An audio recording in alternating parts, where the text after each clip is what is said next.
ผมกับบ่าวยาว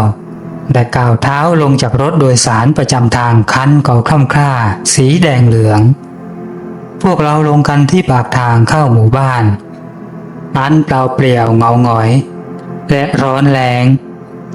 ฝุ่นจับเกลือกที่ใบไม้เตี้ยๆสองข้างทาง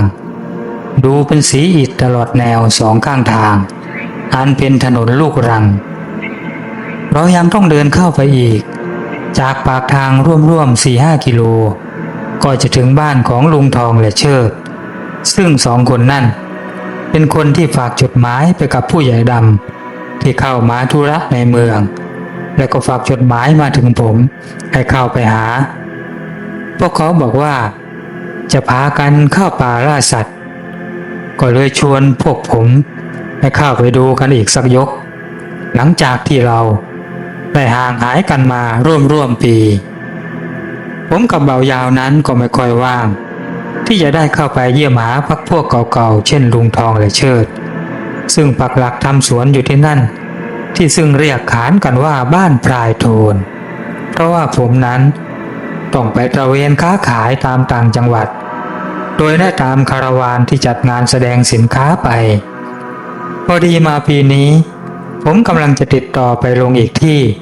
ต่างจังหวัดเหมือนเดิมผู้ใหญ่ดำก็โผล่พรวดมาซะก่อนก็ดีเหมือนกันจะได้หยุดพักซะบ้างหลังจากที่ตรากตรำกันมาทั้งปีผมนั้นค้าขายพวกของเล่นเด็กมากมายสารพัดสารเพซึ่งมันทำกำไรให้กับผมดีมากส่วนบ่าวยาวนั้นขายพวกข้าวหมกไก่การค้าของเราก็ไปได้สวยเลยทีเดียว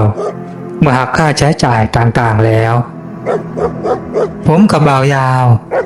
เดินคุยกันไปเรื่อยๆเราเดินหามของฝากแล้วก็ของกินของใช้อื่นๆอีกมากมายรวมน้ำหนักร่วม 40-50 กิโลเลยทีเดียวต้องใช้วิธีหามหัวหามท้ายก็หาไม้แถวข้างทางนั่นแหละเลือกดูต้นขนาดเท่าข้อแขนเหมาะๆส่วนผ้าขาวม้าที่เขียนเอวมาก็เอามารองที่บ่ากันเจ็บเวลาวางไม้ใครๆก็ทำกันแบบนี้ในสมัยก่อนราวปี 20เราเดินกันไปได้ครึ่งทางก็เริ่มเข้าเขตสวนผลไม้บ้างสวนกาแฟบ้างสวนยางบ้างแล้วก็บ้านคนเสียงหมาเห่ากันเกลียวแทบจะทุกบ้าน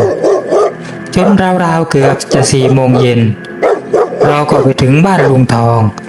ซึ่งตั้งอยู่หลังสุดท้ายติดกับชายเขาและก็ป่ายางที่แกได้สร้างแล้วก็บุกเบิกไว้เมื่อราว10 ปีก่อนและมันก็ให้ผลผลิตมา 3-4 ปีแล้วและป่ายางหรือว่าสวนยางของแกนี้ผมเองกับบ่าวยาวแล้วก็เพื่อนคนอื่นๆก็เป็นคนช่วยแกปลูกเองเมื่อ10 ปีที่แล้วและตอนนี้สภาพของมันก็ล่มเคลิ้มไปหมดเมื่อเราเข้าไปอยู่ในป่ายางแล้วราวๆ 3-4 โมงเย็นก็เหมือนกับว่ามันเป็นเวลาใกล้ค่ำเลยทีเดียวทุกสวนไอ้จอห์นสันม้าที่ลุงทองเลี้ยงไว้เห่าเกลียวแต่สักพักเมื่อมันเห็นผมถนัดแล้วก็ได้ยินเสียงพูดมันก็หยุดเห่าแล้วก็กระดิกหางอย่างดีใจมันจำผมได้ซึ่งผมก็ไม่ได้แปลกใจนักเพราะว่าธรรมชาติของสัตว์ชนิดนี้จะมีความจำเป็นเลิศและรักและก็กตัญญูต่อผู้ที่ให้ข้าวให้น้ำแก่มันนี่พูดถึงหมาไทยนะแต่ถ้าเป็นหมาเทศแล้วก็อาจจะไม่ใช่อย่างที่ผมพูดก็ได้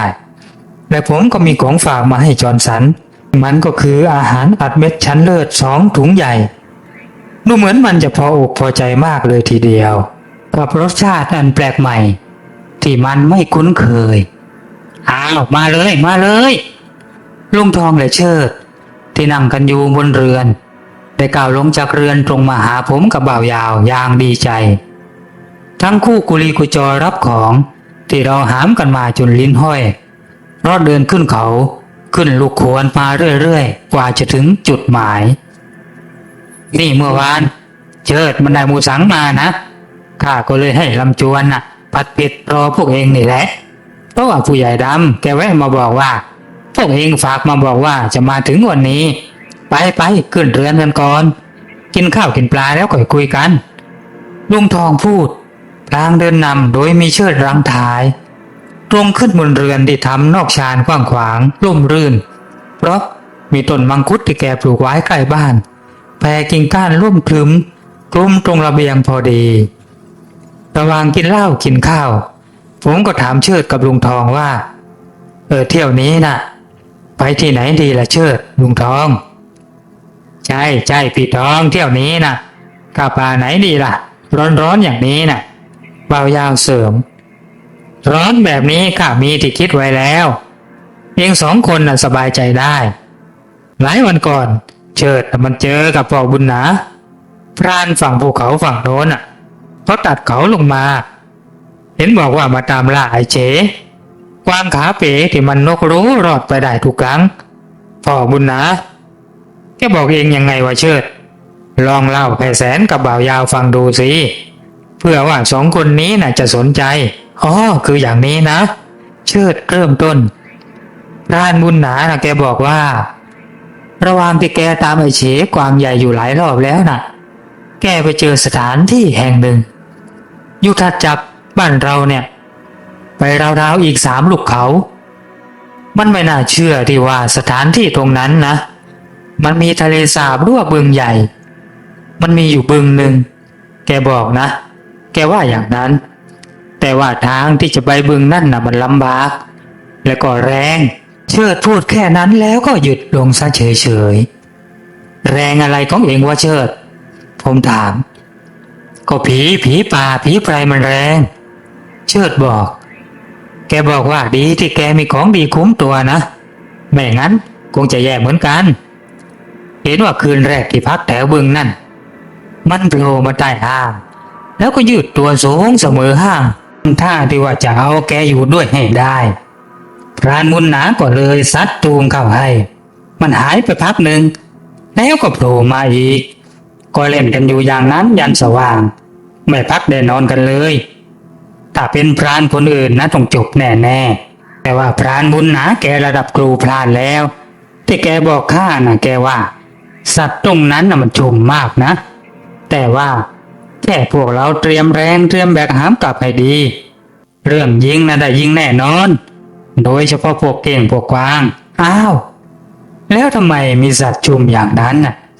แกยังมาตามล่าไอ้เฉยอยู่อีกล่ะบ่าวยาวถามคืออย่างนี้นะยาวที่แกตามไอ้เฉกวางโทนนั้นน่ะแกจะเอาเขากวางคุดน่ะจริงหรือเชิดไอ้เฉเป็นกวางที่เขาคุดหรือใช่เขาว่ากันอย่างนั้นเชิดตอบลุงทองเลยเสริมว่าก็ไอ้เขากวางคุดน่ะมันก็คล้ายๆกับเกี่ยวหมูตันน่ะแหละใครๆก็อยากได้มันมีอาถรรพ์เข้มขลังอาถรรพ์น่ะอยู่ในตัวมันอยู่แล้วไม่ต้องปลุกเสกทีนี้น่ะพวกเองจะว่ายังไงถ้าข้าจะชวนพวกเองไปด้วยนะไปเบื้องที่ว่านั่นนะเป็นการดับร้อนยังไงล่ะลุงทองว่าเข้านั่นดับร้อนหรือว่าร้อนเพิ่มกันแน่ลุงผมพูดแต่ว่าไปก็ไปผมชักอยากจะเห็นไอ้เบื้องที่ว่านั่นซะแล้วสิว่าแต่เบายาวเอ็งเดินไหวไหมวะ3-4 ลูกเขาเชียวนาไหวอยู่แล้วแสนเอ็งไม่ต้องห่วงเบายาวตอบกลางตักผัดเผ็ดหมูสังเข้าปากคำใหญ่เคี้ยวตุย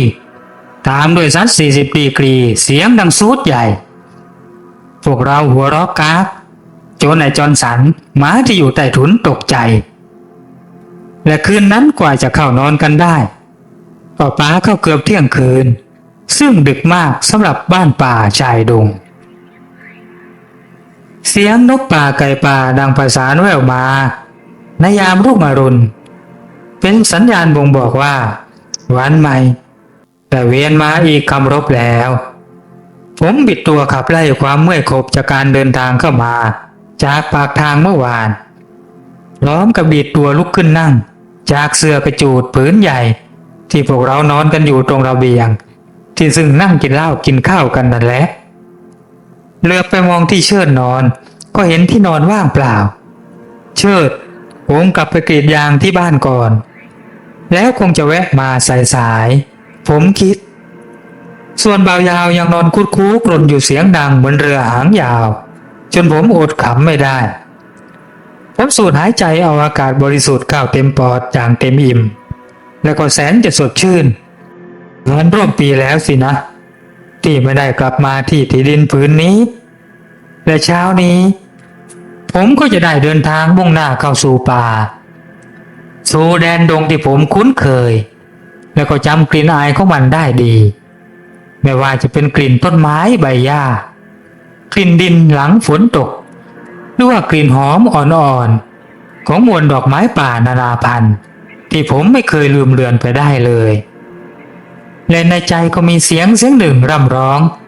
ให้กลับคืนสู่ป่าสู่ดงดอยอยู่ทุกเมื่อเชื่อวันในยามที่ผมนั่งอยู่คนเดียวโอ้มันช่างเป็นอานุภาพแห่งป่าอันลึกล้ำและยิ่งใหญ่และวันนี้ผมก็มาแล้วและกำลังจะไปอยู่ตรงหน้าของมันป่าที่กว้างใหญ่เสมือนกับเป็นเสียงเพรียกจากไพรลึกก็ไม่ปานเราจัดการกับมื้อเช้าที่ป้ารำจวนเมียของลุงทองปรุงอย่างสุดฝีมืออันมียำหัวปลีและต้มโครงปลาตามด้วยแกงน้ำเคยอันเรื่องชื่อมีลูกเมียงเป็นผักแกล้มและบ่าวยาวก็กินข้าวจนแทบจะหมดหม้อด้วยความเจริญอาหารอร่อยด้วยรสชาติและบรรยากาศพวกเราหัวเราะกันอย่างคลื้นเครงจนยามสายราว8 โมงเช้าคณะของเราอันประกอบด้วยผมลุงทองเชิดและบ่าวยาวก็เริ่มต้นการเดินทางมุ่งสู่เขาที่พรานบุญหนาบอกกับเชิดพวกเรากะกันว่าคงไปถึงเย็นแน่นอนหรือว่าถ้าไม่ทันก็ต้องค้างแรมกลางทางกันซะก่อนและจะอยู่ท้องป่าสัก3 ราตรีถึงจะกลับรวมแล้วทั้งการเดินทางไปกลับก็คงจะอยู่ที่6-7 วันและพวกอาหารสำรองต่างๆรวมถึงกาแฟบุหรี่ใบจากใบกระท่อมต่างก็ถูกเตรียมไว้ไม่อั้นรวมถึงลูกปืนเบ็ดอวนแหพร้อมมูลป้ารำจวนยิ้มกันขันเมื่อเห็นเราเตรียมของกันอย่างยังกับจะไปสักเดือนแต่ลุงทองบอกว่าเอาไปเผื่อๆน่ะดีแล้วเพราะว่าเหลือนั้นดีกว่าขาดและของส่วนมากก็ไม่ได้มีน้ำหนักอะไรมากอย่างพวกอวนพวกแหจะหนักก็พวกตะกัวที่ทวงอวนทวงแหนั่นแหละแล้วก็ลูกปืนและข้าวสารนอกนั้นก็เบาๆทั้งนั้นพวกเราออกเดินทางตามหลังกันตัดเข้าภูเขาข้างหลังบ้านลุงทองเขาลูกนี้ชื่อว่าเขาพนมวังมีถ้ำมากมายน้อยใหญ่นับ10 ถ้ำพวกเราเดินผ่านเขาพนมวังอย่างไม่รีบร้อนและตรงไปเรื่อยๆหนทางเริ่มหนาและทึบโดยหมู่ไม้น้อยใหญ่ตามธรรมชาติทั่วไปเดินระวังกันหน่อยนะโว้ยอย่าไปเหยียบเอาไอ้พวกไม่มีตีนเข้าแถวนี้น่ะมันชุมไอ้พวกกระปะน่ะลุงทองเตือนเล่นเอาเบายาวขยงมองเห็นอะไรก็ดูเป็นงูไปซะหมดตามภาษาคนเคยโดนงูกัดซึ่งจะระแวงไปเรื่อยทีเดียวพวกเราพากันเดินจนมาถึงป่าตอนหนึ่งซึ่งเต็มไปด้วยต้นโปร่งหรือว่ามะพร้าวเขาซึ่งยืนต้นสวยงามซึ่งต้นเหล่านี้ถ้าไปอยู่ตามบ้านหรูๆโปร่งพวกนี้ต้นละร่วมหมื่นเลยทีเดียวและแทบไม่น่าเชื่อว่าต้นไม้แปลกๆสวยๆหายากที่มีอยู่ในป่าลึกกลับพบได้ในบ้านคนมีเงินตามเมืองใหญ่ทั่วไปจนบางครั้งก็น่าเป็นกังวลกับทรัพยากรในป่าที่นับวันจะหมดไปและไปเจอเอาในบ้านคนรวยพวกเราผ่านหมู่โปร่งมาได้สักพักก็พบเข้ากับทางด่านสัตว์เล็กๆซึ่งยังมีร่องรอยใช้เดินกันอยู่ทางด่านสัตว์ก็คือถนนของสัตว์นั่นเองเอาไงดีพวกเราจะเดินไปตามทางด่านสัตว์หรือว่าออกนอกด่านลุงทองหันมาถามความเห็นก็ไปทางด่านก็ได้ลุงคงไม่มีอะไรดอกเราน่ะเดินกันกลางวันสัตว์เดินกลางคืน พียงแต่ว่าคอยระวังข้างทางที่มีไม้พุ่มไว้บ้างเพราะว่าไอ้เหลือมน่ะมันชอบสุ่มโจมตีเหยื่อพวกเราก็เคยเจอกันมาแล้วนี่ผมบอกพักพวกใช่คราวนั้นน่ะที่ไปเจอมักคลีผลข้าเกือบซวยไปบ่าวยาวว่าแล้วทำท่าขนลุกงูเป็นของแสลงสำหรับเขาเชิดล้วงใบจากขึ้นมาจุดสูบพรางอัดควันเข้าปอดอย่างหนักหน่วงลุงทองเห็นก็เปรี้ยวปากควักของตัวเองขึ้นมาบ้างแต่ว่ายาของแกนั้นในใบยานั่นป้ารันจวนได้อบน้ำผึ้งให้ด้วยรสชาติของมันจึงหอมหวานกลมกล่อมน้ำผึ้งนั้นเป็นสิ่งที่หาได้เสมอสำหรับชาวบ้านป่าแต่ว่าสำหรับคนเมืองแล้วมันเป็นของหายากที่ได้ส่วนมากก็เป็นของเทียมซะมากกว่าเคยมีเรื่องเล่าขำๆว่าชาวดอยได้นำเอาน้ำผึ้งป่าลงดอยมาขายในเมืองเมื่อมีการต่อรองราคาเพราะว่าต้องการซื้อหลายขวดหมอนั่นกลับตอบหน้าตาเฉยซึ่งคงจะลืมตัวว่าต่อรองไม่ได้หรอกครับเจ้านายน้ำตาลมันแพงซึ่งก็หมายถึงว่าเป็นน้ำผึ้งปลอมใช้น้ำตาลผสมนั่นเองเรื่องนี้พวกเราก็เลยเอามาหยอกคนขายน้ำผึ้งกันพอได้เป็นที่คลึกครื้นพวกเราเดินกันไปโดยไม่หยุดกินมื้อเที่ยงจนตะวันโรยแสงข้ามเขามาได้แค่2 ลูกก็ดูท่าทีว่าคงไปถึงอีกลูกเขาไม่ทันซะแล้วหยุดนอนกันที่ตรงนี้ก่อนแต่ว่าพวกเราไม่ทันซะแล้วมันไกลไม่น้อยเลยเหมือนกันนะขนาดเราแทบไปพักกันเลยลุงทองบอกพักพวกบ่าวยาวพูดว่าก็คงต้องอย่างนั้นแหละนี่ก็5 โมงเย็นเข้าไปแล้ว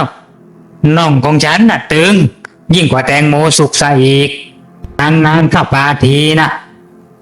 ว่าแต่ว่าแล้วเราจะนอนกันตรงไหนดีล่ะก็กางเต็นท์ที่ตรงต้นตะแบกใหญ่ก็น่าจะดีนะเชิดว่าเอาตรงไหนก็เอาลุงทองพยักหน้าพรามทุกคนก็ทยอยปลดสัมภาระลงผมเองนั้นแผ่วถางบริเวณที่พักให้โล่งขึ้นหน่อยพรางตัดไม้เล็กมาไว้ผูกเชือกเต็นท์ซึ่งเป็นเต็นท์หลังใหญ่พวกเราจะนอนรวมกันในนั้นทำเลที่เราจะนอนคืนนี้มีต้นตะแบกใหญ่ขนาด 3-4 คนโอบเป็นฐานรั้วด้านหัวนอนซึ่งการจัดการปรับที่นอนให้เรียบนั้นสำคัญมากเต็นท์หลังใหญ่ถูกกางออกอย่างรวดเร็วและด้วยความชำนาญโดยลูกป่าอย่างพวกเราเสร็จสับลุงทองจัดการหุงข้าวด้วยหม้อข้าวที่นำเข้าป่าทุกงานจนพอผมเห็นก็จำได้ว่าเป็นหม้อใบเดิมและรู้สึกคุ้นเคยกับมันอย่างบอกไม่ถูกเรากินมื้อเย็นกันอย่างง่ายๆด้วยน้ำพริกปลาดุกย่างที่ป้ารำจวนทำไว้ให้กระปุกใหญ่2 กระปุกกินกันได้หลายวันและก็เนื้อหมูสังแดดเดียวเอามาผัดเผ็ดผสมกับเนื้อกระรอกที่บ่าวยาวสอยเอาระหว่างทางได้ 2-3 ตัวและที่ขาดไม่ได้ก็คือต้มยำปลากระป๋องเหมือนเดิมแค่นี้ก็กินกันจนต้องขอดหม้อข้าว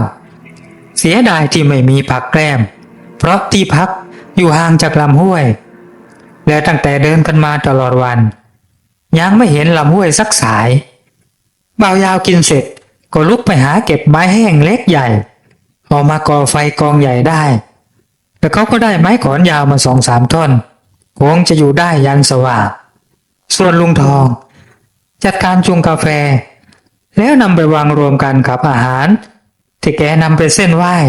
ตั้งแต่ทีแรกแกเส้นเจ้าป่าเจ้าเขาก่อนจะกินข้าวทุกครั้งและเมื่อกินกาแฟก็ไม่ลืมนำไปถวายก่อนเสร็จแล้วเริ่มทำพิธีสะกดไพรและกรีดวงรอบๆที่พักเหมือนทุกครั้งที่มาด้วยกันตามด้วยวานทรายเสกไปรอบๆอีกชั้นซึ่งวิชาอาคมของแกเป็นอันไว้ใจได้สนิทเพราะเห็นกันมาเป็น10 ครั้งถ้าหากเป็นพวกพูดไพรพูดผีระดับล่างระดับทั่วไปไม่มีทางที่จะเฉียดมาใกล้ที่พักได้แน่ๆด้วยอานุภาพคาถา ที่แกกำกับไว้เชิดได้พูดทำลายความเงียบขึ้นมาว่าเดี๋ยวพรุ่งนี้เราคงไปถึงช่วงสายๆข้าว่าราว10 โมงหรือว่า11 โมงคงจะถึงนะเสียดายวันนี้นะเราช้าไปหน่อยแถวนี้ดูไม่น่าจะมีสัตว์ใหญ่ข้าสังเกตร่องรอยมาตลอดทางแม้แต่รอยกระจงก็ยังไม่มีตามต้นไม้ต้นไร่พวกลิงพวกข้างก็ไม่เห็นมันคงหนีไปป่าใหญ่หมดก็ป่าที่เราจะไปพรุ่งนี้ยังไงล่ะบ่าวยาวพูดใช่ลุงทองที่กำลังเดินเข้ามาบอกมันไปอยู่ป่าใหญ่หมดแน่เพราะว่าที่นั่นน่ะสมบูรณ์มีบึงมีทะเลสาบถ้าตามที่พรานบุญหนาบอกกับเชิดนะก็ดีแล้วนี่คืนนี้พวกเราจะได้นอนกันเต็มที่ไม่ต้องพะวงอะไรลุงทองพูดพรางยกถ้วยกาแฟร้อนขึ้นซดดังโฮกกาแฟนั้นเป็นกาแฟสดของลุงทองโดยนำเอาเมล็ดกาแฟที่แกปลูกไว้มาคั่วและก็บดเองแบบบ้านๆโดยคั่วในกระทะแล้วก็บดในครกตำข้าวแบบสมัยก่อนที่ลุงทองแกยังมีอยู่เมื่อจะกินก็นำใส่ถุงผ้าสำหรับชงกาแฟโบราณเพื่อที่จะกรองกากไว้ในรสชาติที่ได้นั้นมันช่างหอมกลุ่นและก็ละมุนลิ้นจริงๆทุกคนลิ้มชิมรสชาติกาแฟของลุงทองกันทั่วหน้าแล้วก็นั่งคุยสัพเพเหระถึงเรื่องราวเก่าๆกันอย่างออกรสออกชาติและเป็นการเพิ่มความสนิทชิดเชื้อยิ่งขึ้นจนใกล้ดึกถึงได้ทยอยกันเข้านอนโดยผมรับอาสาเป็นยามแรกสำหรับคืนนี้ปล่อยให้เพื่อนๆเข้านอนกันก่อนอากาศไม่หนาวมากด้วยเป็นหน้าร้อนลมดึกที่โชยมาแผ่วๆทำให้รู้สึกผ่อนคลายและเย็นสบายผมปล่อยใจให้ล่องลอยย้อนนึกถึงวันวานที่ผ่านมาและพลันข้างหูของผมก็มีเสียงกระซิบดังขึ้นแผ่วๆแต่เร่งร้อนระวังมีอันตรายระวังมีอันตรายเสียงนั่นดังเบาๆอย่างเร่งร้อนและก็เงียบไปผมสะดุ้งและตื่นตัวขึ้นมาทันทีเสียงนั้นเป็นเสียงที่ผมคุ้นเคยเป็นอย่างดีเพราะว่าเป็นเสียงของรายาซึ่งเป็นว่านที่ผมเลี้ยงไว้มันคือว่านสาบเพชรแต่ผมตั้งชื่อว่ารายาว่านนี้เมื่อมีภัยมาใกล้ตัวเขาจะมาเตือนทันทีด้วยอานุภาพมนต์ที่ปลุกเสกว่านไว้โดยปลุกเสกไว้108 วันโดยครูบาศักดิ์สิทธิ์ที่ได้ใส่พลังจิตและเทวานุภาพไว้ในว่านและผมก็แบ่งส่วนหนึ่งมาติดตัวอยู่ตลอดเวลามันเป็นว่านฝ่ายธรรมะรั้วว่านสายขาวนั่นเองผมกั้นหายใจแล้วค่อยๆกวาดสายตามองไปรอบๆอย่างตื่นตัวปืนในมือถูกกระชับแน่น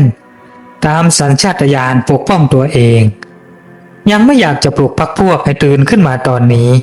เพราะยังไม่มีเหตุการณ์อะไรเวลาผ่านไปราวๆ5 นาทีความเคลื่อนไหวสิ่งหนึ่งก็ดังขึ้นอย่างแผ่วเบาซึ่งหากไม่รู้ตัวก่อนหน้าก็แทบจะไม่ได้ยินเสียงนั่นเลยมันดังขึ้นที่แถวต้นมังคุดป่าที่อยู่ไม่ห่างจากที่ผมอยู่มากนักและท่าทางเจ้าของเสียงนั่นคงจะมีความระแวงสูงจู่ๆมันก็กลับเงียบเสียงลงคล้ายๆกับว่าคอยดูท่าทีผมแกล้งทำเป็นนิ่งเฉยเหมือนไม่รู้ตัวแต่หูและตายังคงเงียบและคอยชำเลืองไปทางต้นเสียงและมันเริ่มดังอีกแล้วเหมือนเสียงขยับเดินและใกล้เข้ามาเรื่อยๆจนผมกะว่าอยู่ในระยะไม่น่าจะเกิน20 วาและตรงจุดนั้นก็มีแค่ต้นไม้ขนาดเล็กๆอยู่เท่านั้นไฟฉายที่วางอยู่ใกล้ตัวค่อยๆยกขึ้นกระชับในมือซ้าย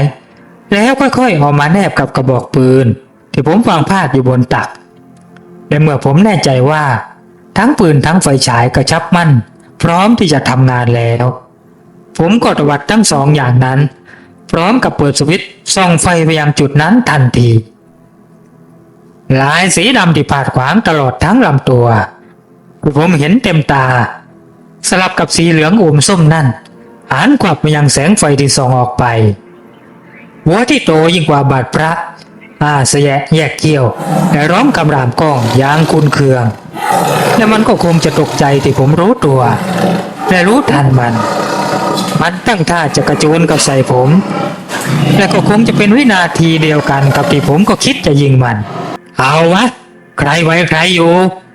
ผมพูดออกมาดังๆพร้อมกับลูกปืนที่พุ่งออกไปแต่การกระโจนของมันก็เกิดขึ้นพร้อมๆกัน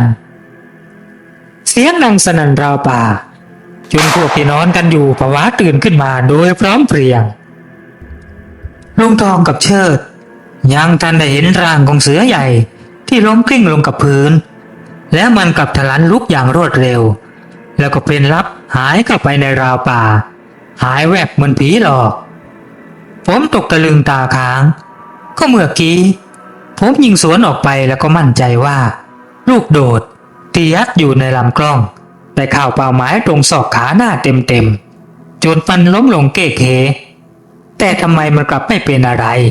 แต่ก็หนีไปได้อย่างสบายแฮผมเล่าเหตุการณ์ให้พรรคพวกฟังอย่างละเอียดเบายาวเกาคางอย่างครุ่นคิดในขณะที่ลุงทอง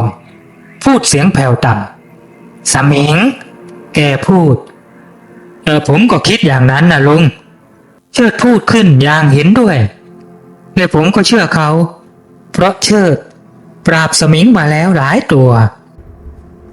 ลงว่าถ้าเชิดได้รับรองแบบนี้ก็เป็นอันเตรียมระวังกันได้เลยคืออย่างนี้นะแสนนายเห็นไหมตรงบริเวณที่มันกระเด็นลงมาน่ะ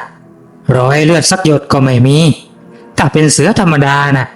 จะโดนมากโดนน้อยมันก็ต้องมีรอยเลือดกันบ้างอีกอย่างข้าเชื่อฝีมือการยิงระดับมหาการของเองว่าไม่พลาดแน่ดังนั้นฟันธงได้เลยว่ามันเป็นเสือตัวไปแต่ถ้าให้ข้าเดานะข้ารู้นะว่าไอ้เสือตัวนี้น่ะเป็นใครฮะเองรู้ขนาดนั้นเลยหรือพรานทองถามใช่ครับลุงแต่ว่าผมเพียงแต่คาดคะเนนะอาจจะผิดก็ได้ก็เองคิดว่าไอ้เสือที่มันแอบจะเข้าเล่นงานเราน่ะมันเป็นจอมอาคมคนไหนหรืออย่าบอกนะว่าเป็นนายพรานบุญนะที่แนะนำให้พวกเรามาไม่ใช่หรอกลุงไม่ใช่พรานบุญนะอ้าวถ้าไม่ใช่พรานบุญนาแล้วจะเป็นพรานไหนล่ะแบบนี้น่ะที่เล่นของก็มีบุญนาอยู่คนเดียวไม่ใช่หรือ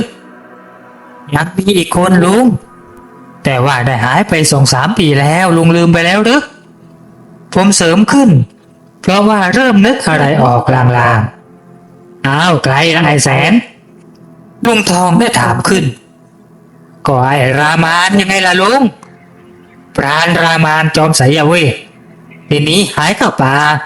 เพราะว่าไปตีท้ายครัวเมียไข่แดงแล้วผัวมันจับได้แล้วก็พาพวกมาไล่ยิงแต่ยิงไม่เข้าแต่มันก็อยู่ไม่ได้ตรงนี้เข้าป่าไอ้นี่นะมันร้ายพอหลังจากนั้นพวกไข่แดงรวมทั้งไข่แดงก็โดนเสือเล่นทีละคนตอนที่เข้าไปตัดไม้ท้ายบ้านตรงชายป่าลุงลืมไปแล้วหรือผมเท้าความหลังให้ฟังทั้งลุงทองแล้วก็บ่าวยาวตบคอชาดใจแล้วใจจริงๆว่าต้องเป็นไอ้รามานแน่แต่ทำไมมันถึงจะกินเราวะปัดโอ้ลุงชั่วโมงนี้น่ะใครหลงเข้ามามันเอาหมดเลยลุงสมิงต้องกินคนถึงจะเพิ่มพลังเชิดบอกก็แล้วจะเอายังไงกันต่อล่ะบ่าวยาวถามก็ไปต่อตามเดิมเองก็ระวังหน่อยแต่กล้าว่ามันไปกล้าต่อแย่พวกเราซึ่งหน้ารบเจอลูกปืนไปแล้วถึงไม่ได้เลือดแต่คงจะช้ำในไปแม่น้อยลุงทองตอบพรางกวาดสายตามองไปรอบๆเอาล่ะพวกเองนอนต่อเถอะเดี๋ยวข้าอยู่ยามเองแกบอกพร้อมกับตรงเข้าไปหยิบฟืนใส่เพิ่มเข้าไปในกองไฟพวกเราตื่นกันขึ้นมาตอนเช้ามืดโดยเสียงนกกาที่ดังระงมรับวันใหม่ลุงทองนั้นนั่งอัดควันใบจากอยู่แกทำอาหารไว้รอพวกเราเรียบร้อยแล้วข้าวก็กำลังเดือดปุดๆต าแฟถูกรินแจกจ่ายกันก่อน และไม่นานวงข้าวเช้ากลางป่าก็เริ่มขึ้นอย่างอร่อยด้วยปลาอินทรีเค็มที่น้ำติดตัวมาเพราะว่ามื้อนี้เป็นข้าวต้มกุยพวกเราออกเดินทางกันต่อทันทีเมื่อกินกันเรียบร้อยร่องรอยเสือร้ายที่ลงมาตีแปลงยังมีให้เห็นและก็ไม่มีรอยเลือดจริงๆอย่างที่เชิดบอกพวกเราละความสนใจและมุ่งตัดขึ้นเขาลูกข้างหน้าเรารู้ว่าแค่ลงจากเขาลูกนั้นก็จะถึงจุดหมายซึ่งคงจะไม่เกิน2 ชั่วโมงนับจากนี้การเดินรอบนี้ผมอาสาระวังหลังเองเพราะไม่ไว้ใจเจ้ารามานสมิงหื่นกามที่เคยตีท้ายครัวชาวบ้านคราวนี้ผมเอาลูกปืนทั้งหมดออกมาปลุกเสกเมื่อตอนเช้ามืดเป็นการรอบคอบไว้ก่อนเพราะว่าเมื่อคืนนั้นกระสุนที่ยิงออกไปเป็นกระสุนธรรมดาโดยไม่คาดคิดมาก่อนว่าจะมีเรื่องแบบนี้เพราะใจผมนั้นมัวแต่พะวงเรื่องรอบบึงลึกที่พรานบุญหนาบอกกับเชิดว่าป่ามันแรงที่ไหนได้มาโดนเล่นงานกลางทางซะได้เราเดินกันมาอย่างปลอดภัยจน10 โมงเช้านิดๆก็เริ่มลงจากเขาเข้าสู่เขตป่าลึกลับมองเห็นทะเลสาบหรือว่าบึงน้ำใหญ่บนเขาได้ทันทีมันอยู่ลึกๆและก็กว้างสุดลูกหูลูกตาเลยทีเดียวบ่าวยาวชี้ไม้ชี้มืออย่างดีใจเหมือนเด็กได้ของเล่นใหม่ถึงแล้วพวกเราเชิดเฮ้ยเชิดแสนดูสิวะก็พูดเดี๋ยวถ้าไปถึงข้าจะลงอาบน้ำให้ชามเลยทีเดียวเอาไว้หายร้อนบ่าวยาวพูดพลางก้าวเท้ายาวๆลงเนินไปเหมือนจะรีบไปให้ถึงจนลุงทองต้องคว้าข้อมือไว้เฮ้ยใจเย็นๆยาวเอ็งอย่าแตกกลุ่มสิข้ารู้สึกว่ามีอะไรแอบมองพวกเราอยู่นะแต่เอ็งอย่าตกใจทำเป็นไม่รู้ไม่เห็นไปก่อนไปผมเองก็รู้สึกแบบเดียวกับลุงทองมันคงจะเป็นอะไรไปไม่ได้นอกจากเจ้ารามานก็ขอให้โผล่มาจังๆเถอะจะซัดสะให้หมอบเลยทีเดียวรอบนี้ยิ่งเดินไปไกลจะถึงบึงน้ำหรือว่าทะเลสาบนั่นเสียงนกนานาชนิดทั้งนกน้ำนกป่าก็ดังระงมเซ็งแซ่ไปหมดรอบบึงเมื่อมองลงไปในบึงมองเห็นกันจะเลยว่ามีปลาฮุบเหยื่อโผงผางตรงโน้นบ้างตรงนี้บ้างน้ำในบึงนั่นล้นตลิ่งขึ้นมาถึงแนวป่าระดับเข่าระดับน่องซึ่งคงจะเป็นแบบนี้มานมนานแล้วและรัศมีของน้ำที่ล้นมานั่นได้แผ่ไปรอบๆขอบบึงร่วมกิโลเลยทีเดียวดูแล้วก็รู้ได้เลยว่ามีความชุ่มชื้นและก็มีความชุกชุมของสัตว์บกและสัตว์น้ำแน่นอนเชิดชี้ให้ดูงูชนิดหนึ่งที่กำลังเลื้อยลงจากต้นไม้ที่ยืนต้นอยู่กลางน้ำขอบบึงขนาดเท่าข้อแขนของมันทำให้พวกเราเพิ่มความระมัดระวังยิ่งขึ้นระวังกันหน่อยน้ำแบบนี้น่ะมันมีสัตว์ทั้งผู้ล่าและก็ผู้ถูกล่าอยู่รวมกันมากนะแต่สำหรับงูพวกเองวางใจได้เลยข้ามีวาดนาคราชงูเงี้ยวเขี้ยวขอไม่กล้าเข้ามาแน่ลุงทองบอกให้ใจชื้นพวกเราตกลงกันว่าคงจะพักแรมกันริมบึงแต่ว่าคงต้องทำห้างนอนกันเพราะพื้นล่างล้วนเฉอะแฉะแม้จะอยู่ห่างบึงแสดงว่าน้ำคงขึ้นลงเป็นแน่และกว่าจะช่วยกันทำห้างเสร็จก็ปาเข้าบ่ายโมงพอดีเรื่องมื้อเที่ยงนั้นคงจะรวบยอดเป็นมื้อเย็นเอาละลุงทองว่าเดี๋ยวเราจะไปลงถ่ายกันในบึงนะลงกันสัก2 จุดส่วนบ่าวยาวเอ็งจะอาบน้ำก็ไปอาบเลยนะจากนั้นน่ะข้าว่าเราจะลองไล่ราวสัตว์แทนแถวนี้น่ะสัตว์มันชุมข้าว่ามีแน่ลุงทองพูดอย่างมั่นใจเอางั้นก็ดีลุง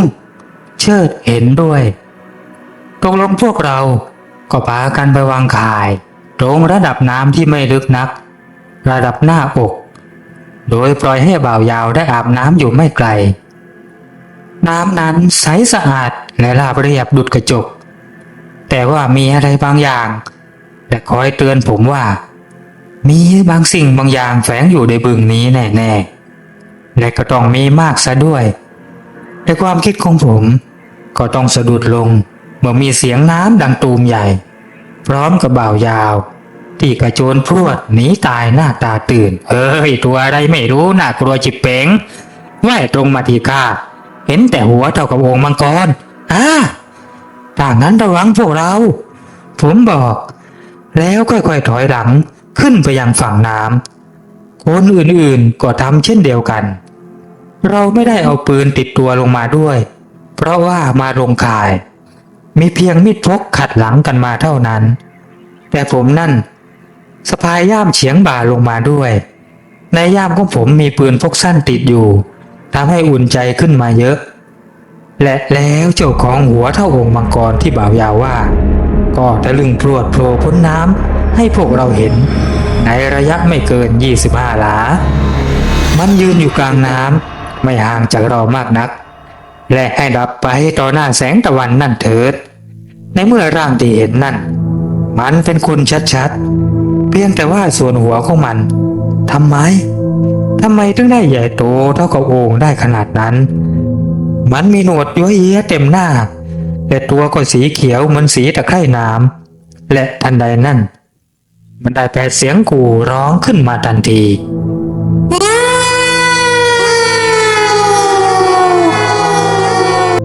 เสียงนั่นวังเวงและโหยหวนดูเหงาเศร้าและไม่มีทีท่าว่าจะคุกคามแต่อย่างใดแล้วร่างประหลาดนั่นก็ดำฟลุปลงในน้ำและมันไปโผล่กลางน้ำให้เราเห็นลิบๆและมันก็ดำหายเงียบไปในที่สุดเฮ้ยมันตัวอะไรวะตัวอะไรบ่าวยาวถามเสียงสะท้านพูดตะโขงผมตอบบ่าวยาวถ้าพอจะรู้มาว่าถ้าลักษณะแบบนี้เรียกว่าพูดตะโขงมันจะไม่ทำร้ายใครมากินลมกับน้ำเป็นอาหารมันคล้ายๆกับว่าต้องสาบไม่นึกว่าจะเจอในบึงนี่ข้าน่ะเคยเจอมาแล้วที่เขาตาชีตรงห้วยใหญ่แต่ว่านานมาแล้วตอนนั้นน่ะสมัยข้าเด็กๆข้าไปกับพ่อแต่ว่าหัวของมันที่ข้าเห็นสมัยก่อนน่ะไม่โตขนาดนี้นะขึ้นจากน้ำกันเถอะพวกเราเกือบไปแล้วไม่ล่ะลุงทองว่าพลางหัวเราะคนอื่นๆก็เลยพลอยหัวเราะตามยกเว้นบ่าวยาวที่เจอคนแรกยังหัวเราะไม่ออกพอบ่ายแก่ๆพวกเราก็พากันไปไล่ราวสัตว์โดยพวกเราให้ลุงทองคอยดักยิงอยู่ชายป่าริมน้ำส่วนเรา3 คนอยู่บนเชิงเขาค่อยๆเคาะตะโกนและยิงปืนเอะอะพวกเราทำลงมาเรื่อยๆเป็นการไล่สัตว์ให้มาตรงที่ลุงทองซุ่มอยู่เสียดายมีคนดักยิงแค่คนเดียวแต่ก็ได้ผลเพราะว่าสัตว์ชุมเหลือเกินลุงทองเป็นเพชฌฆาตปืนไวแกยิงได้ถึง2-3 ตัวเป็นเก้งกับกวางใหญ่ซึ่งแค่นี้ก็เพียงพอแล้วในการแบกหามกลับเพราะว่ายังมีปลาที่พวกเรากำลังจะไปดูกันอีกพวกเราไปตรวจดูข่ายครั้งแรกโดยคิดกันว่าถ้าได้น้อยก็จะยังไม่ปลดค่อยมาปลดรอบ 2แต่ปรากฏว่าข่ายที่วางไว้นั้นติดปลาแน่นทั้ง2 จุดจนปลดกันไม่หวาดไม่ไหว2 ข่ายรวม100 กิโลพวกปลากดปลาตะเพียนปลาช่อนมีครบหมดเราทั้งดีใจและหนักใจเพราะว่าขากลับคงได้แบกกันหลังแอนแน่ๆระยะทางไม่ใช่ใกล้ๆในค่ำนั้น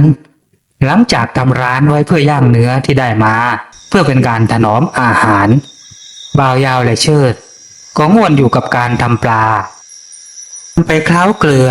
ควักไส้ออกแล้วก็ยัดเกลือทั้งนอกทั้งในกันเน่าส่วนลุงทองกำลังทำกับข้าวส่วนผมเองนั้นต้องคอยดูความปลอดภัยรอบๆและคอยเปลี่ยนกับ2 คนนั่นเมื่อคนใดคนหนึ่งร้องขอกว่าพวกเราจะได้ขึ้นห้างก็ป้าเข้าไปราว3 ทุ่มกว่า เราเติมไฟให้ลุกโชนด้วยขอนไม้ใหญ่หลายท่อนและเนื้อย่างก็คาอยู่บนร้านกับกองไฟนั่นมีทานแดงๆอยู่ด้านล่างลุงทองขึ้นห้างเป็นคนสุดท้ายเหมือนเดิมแกต้องทำพิธีป้องกันก่อนขึ้นห้างแต่คราวนี้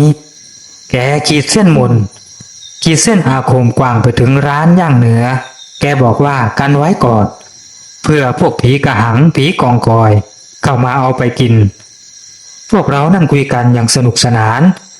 เพราะตอนนี้เราไม่ต้องดักยิงสัตว์อีกแล้วแค่นี้ก็พอทุ่มเทไปเพราะฉะนั้นพวกเราจึงไม่ต้องกังวลเรื่องเสียง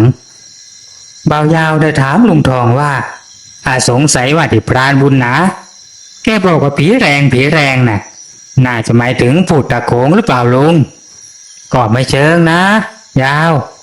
คงหมายรวมหลายๆอย่างนะเองน่ะอย่าไปพะวงนักเลยยาวเอ้ยป่าไหนๆก็มีของพวกนี้ทั้งนั้น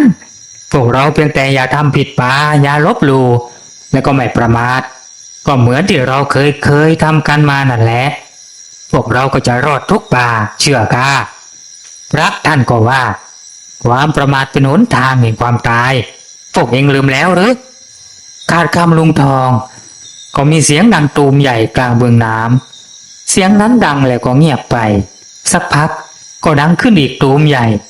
ตามด้วยเสียงแหวกน้ำตรงมายังชายฝั่งตัวอะไรอีกนี่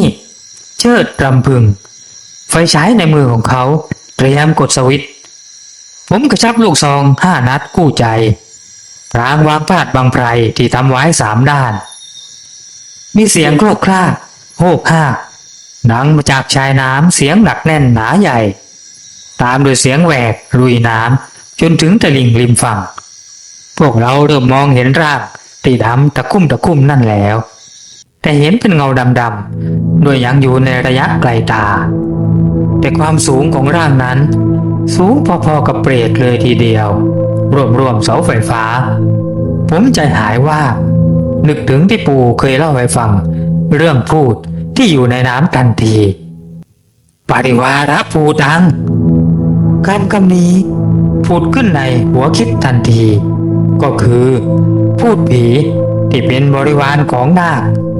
เจ้าพวกนี้มันร้ายมากและมันโผล่มาได้ยังไงมันอาจจะแอบหนีเจ้านายของมันก็คือพญานาคออกมาก็เป็นได้ผมกระซิบแล้วก็ถ่ายทอดเรื่องนี้ให้พรรคพวกฟังลุงทองรำพึงว่าเส้นมนต์ของกาคงเอาไม่อยู่ถ้ามันเป็นบริวารนาคอย่างที่เองว่าเองมีดีอะไรก็งัดออกมาไอ้แสนไอ้เชิดได้ลุงได้เลยผมบอกเชิดก็พยักหน้ารับส่วนยาวนั่งหลับตาตัวสั่นเหมือนคนป่วยหนักครางฮือฟันกระทบกันดังกึกและอย่างไม่คาดคิดเจ้าบริวารนาคมันได้ตรงมายังที่ซึ่งพวกเรานั่งกันอยู่เหมือนมันรู้เห็นอยู่ก่อนแล้วและโดยที่เราคาดกันไม่ถึงกิ่งไม้ขนาดใหญ่ก็ถูกซัดตูมตรงมายังห้างและมันก็เฉียดไปแค่ศอกเดียวกิ่งไม้ที่อยู่ใกล้ๆหักขาดสะบั้นเฮ้ยนี่มันอะไรของมันวะไอ้บริวารนาคตัวนี้ลุงทองสะบัดลั่นเชิดไม่ตอบแต่ยิงตูมสวนออกไปทันทีตูมเสียงเจ้าผีเปรตแปลกประหลาดร้องโอกมันโดนกระสุนอาคมเข้าที่ลำตัวเต็มนาทีนี้เมื่อไม่พูดไม่จากันก็ต้องตอบโต้กันให้ไวผมยิงซ้ำตามเข้าไปทันทีไม่เอาตรงไปหน้าตูมหน้าของเจ้าปริวาระภูตังสะบัดตามแรงลูกปืนแต่หน้าประหลาดกระสุนจากปืน2 กระบอกทำให้มันเจ็บหนักไม่ได้เลยมันแกหงอยลงแล้วก็กลับปีนขึ้นมาใหม่และตอนนี้มันก็ก้าวมาถึงวงมนของลุงทองแล้วเหมือนไม่มีอะไรเกิดขึ้นมันได้เปล่งเสียงที่ฟังไม่เข้าใจออกมาเป็นเสียงแปลกๆเหมือนกับเสียงของหุ่นยนต์เฮ้ยมันว่าอะไรวะแสนเบายาวถามไม่รู้ว่าฟังไม่เข้าใจเลยมันอาจจะด่าเองอยู่ก็ได้นะไอ้บ้ามันจะด่าข้าทำไมวะ มากันหลายคนถ้าด่าก็คงด่าทุกคนนั่นแหละมันก็ไม่แน่นะบางทีนะเองนะลงไปอาบน้ำในบึงของมันคงจะเหม็นสาบกว่าเลยดาเชิดเสริมขึ้นบ้างบ่าวยาวบนอุบอิบแต่ก็ต้องเงียบเสียงลงเมื่อจะพูดตัวสูงตอนนี้มันค่อยๆแลบลิ้นยาวออกมาเรื่อยๆและให้ตายเถอะมันเป็นลิ้นหรืออะไรกันแน่ทำไมถึงได้ยาวเฟื้อยขนาดนี้รวมๆ4-5 เมตรเลยทีเดียวยิงที่ลิ้นของมันผมตะโกนและเสียงตูมก็อุบัติขึ้นทีในเจ้าผีเปรตพูดน้ำตนนั้นมันคงไม่รู้ว่ามันโง่มากที่แลบลิ้นออกมาให้ยิงตอนนี้ลิ้นของมันขาดกระจุยด้วยกระสุนอาคมเสียงร้องก้องทั้งหุบเขาและมันก็ดิ้นตูมตามเหมือนปลาโดนทุบหัวตูมลุงทองยิงซ้ำเข้าไปอีกแกยิงที่ขาของมันกระสุนได้พุ่งทะลุเหมือนทะลุหยวกและมันก็ไม่รู้สึกใดๆตอนนี้พวกเราเหมือนกับอยู่ในความฝันอันน่าสยดสยองแต่แท้ที่จริงแล้วมันก็คือเรื่องจริงที่ผมกำลังเผชิญมันอยู่เรารู้ว่าถ้าเราไม่ทำอะไรเราต้องตายกันหมดตอนนี้จะพูดนั่นได้หายวับไปแล้วท่ามกลางความมืดได้ยินเพียงเสียงน้ำดังตูมใหญ่และยังไม่ทันที่พวกเราจะได้หายใจหายคอให้คล่องลุงทองก็ชี้มือไปยังทะเลสาบที่ผืนน้ำส่องประกายสะท้อนแสงจันทร์คลื่นยักษ์ผมกดสวิตช์ไฟฉายส่องออกไปแต่ท่ามกลางลำแสงอันเจิดจ้าสว่างไสวนั่นมวลน้ำมหาศาลได้ก่อตัวเป็นคลื่นมหึมาและมันกำลังพุ่งตรงมายังฝั่งและเป้าหมายคงจะเป็นพวกเราอย่างไม่ต้องสงสัยมันเล่นเราแล้วให้พูดลูกน้องนาคาบ่าวยาวว่าจับจริงไหมไว้ให้มั่นพวกเรา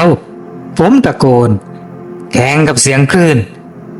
ที่กำลังพุ่งตรงมาอย่างรุนแรงเป็นหน้ากระดานมันได้เริ่มต้นกวาดทุกอย่างที่ขวางมัน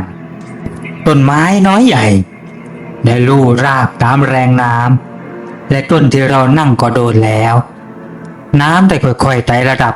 สูงขึ้นเรื่อยๆแต่โชคดีที่มันถึงแค่ระดับใต้พื้นห้าง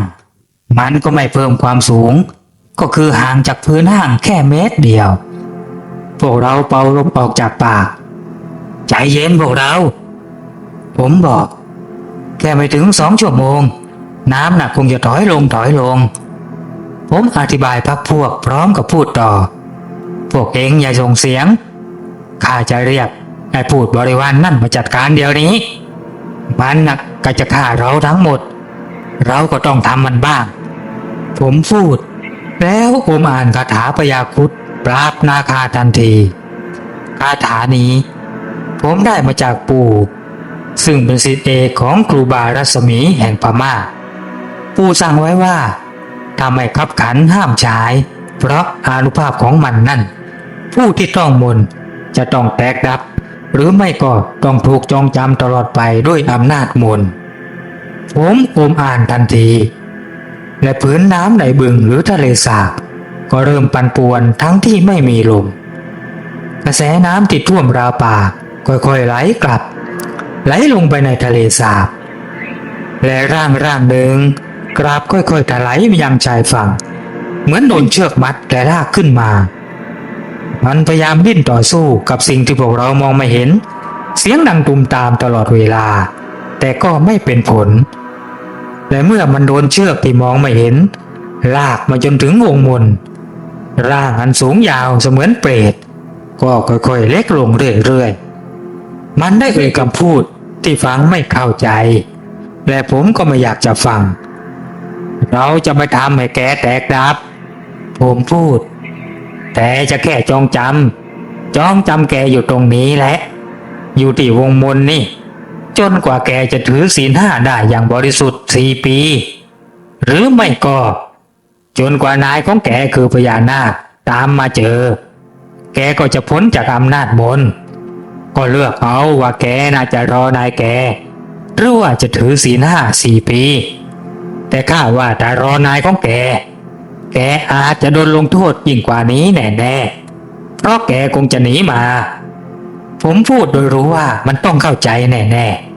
ๆในเช้านั้นพวกเราก็เดินทางกลับช่วยกันเก็บเนื้อเก็บปลาใส่ภาชนะ โดยมีเจ้าปริวาระภูตังพูดน้ำที่แฝงอยู่ในต้นไม้ มันยืนมองพวกเราปริบๆมันถูกล่ามด้วยมนต์ที่ต้นไม้จนกว่าจะถือศีล5ได้บริสุทธิ์4 ปี พวกเราหัวเราะกากเมื่อมันมองมาตาละห้อยเราเดินทางกลับโดยไม่เจอกับเสือสมิงมันคงไปซ่อนอยู่ที่ไหนสักแห่งแต่หลังจากนั้นอีกครึ่งเดือนก็มีคนไปเจอรามานนอนตายอยู่ริมห้วยกลางป่ามีรอยฟกช้ำทั่วร่างกายก็คงจะโดนลูกปืนกระแทกนั่นแหละมันคงทรมานอยู่หลายวันแล้วก็เพิ่งตายด้วยอาการช้ำในก็คงจะเป็นข่าวดีสำหรับชาวป่าในปีนั้นและผมกับบ่าวยาวก็เดินทางกลับไปค้าขายเหมือนเดิมเรารอวันที่จะกลับไปอีกไปท่องป่ากว้างกับพรรคพวกเราได้หลงเสน่ห์ป่าจนไม่อาจถอนตัวหรือว่าหนีหน้าไปจากป่าดงได้แล้วเพราะเราเป็นลูกป่าและเสียงเพรียบจากดงลึกยังคงส่งเสียงถึงเราอยู่มันส่งเสียงถึงเราเสมอว่าให้กลับไปให้กลับไปจบ